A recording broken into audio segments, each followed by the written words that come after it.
Li navenda bajarokê Tirvespiyê çemekî mezin demsala havînî de bûye sedema nerazîbûneke mezin ji bo niştê cîhan. Gobehna genî û kêzik malbatên nêzîkî çem dijîn aciz dikin. Ferîda Şexmûs got xelkê bajarokê Tirvespiyê ye ji dengê Amêrika re dibêje. والله مبهدلينا وبيام تشلا وميشا حشرات عم خوارنا نحو يامت خميدة هايا ونل دربة هايا منكر نزم طوبة باص Gelek nişteciyên Herêma Rojavayê Kurdistanê ji ber avêtina çopê nav çeman zirarê dibînin. Rewşeke ku ji ber nebûna çavdêriyeke têrker a ji bona pêşgirtina wê berdewam dike. û di heman demê de hin cotkar sebzeyên xwe bi ava van çeman qirêjkirî av didin. Got ev yek jî zirareke mezin digihîne gel. Em sütte salimiz kadar hoşu. Mesela bir çeliğe tam çama bana nasıl? Hep bana ticara nakırın. Em kutla pabir yap ama تذكرين المشروعية هذا يزيك من بدنا الموضوعات.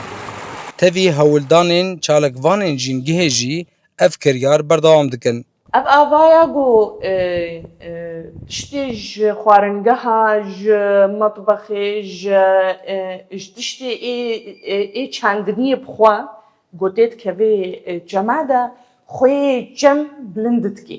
Yani بعربî dibêjin de emlah munhelê. Ev xwê hana xweta tu ciwanan jî tu avdaniyê dikê tu tadêl li axê jî dikê ji ber te hêlê xweya wêna bilindtir bê û îda ew xweya got axê de bilind bê tadêl şînatiyê gotê de jî çênê dikê, qels dikê, nebaş dikê.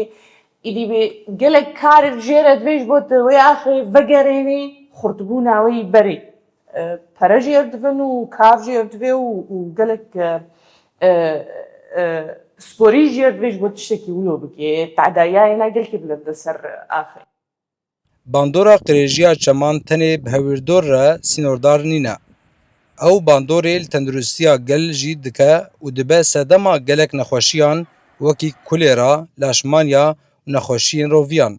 براسي تقلبونا اب افا دماري نار بخشاده وناف عدي زراعي ده بشكل عام للباجيش وهو دوري ما دور قلقي بيسه سر صحة انسان سر تندرسيه بشكل عام يجبروا امزانين وقت بيجي قلق فيروسات هنا او جراثيم بكتيريا وقلق خاصة طفيليات بيجي من اوالي ووقت بيجي بلابونا زيدت بي خاصة في جبين درمته يعني فصلي هافيني ده بلابونا زيدت بي وافتشت وقت بيجي بعد دور قويسل بيها Ji bo rizgarkirina çemên herêmê û parastina tendirustiya civakê pêwîstî bi hişyariyeke giştî û çavdêriyeke tund heye.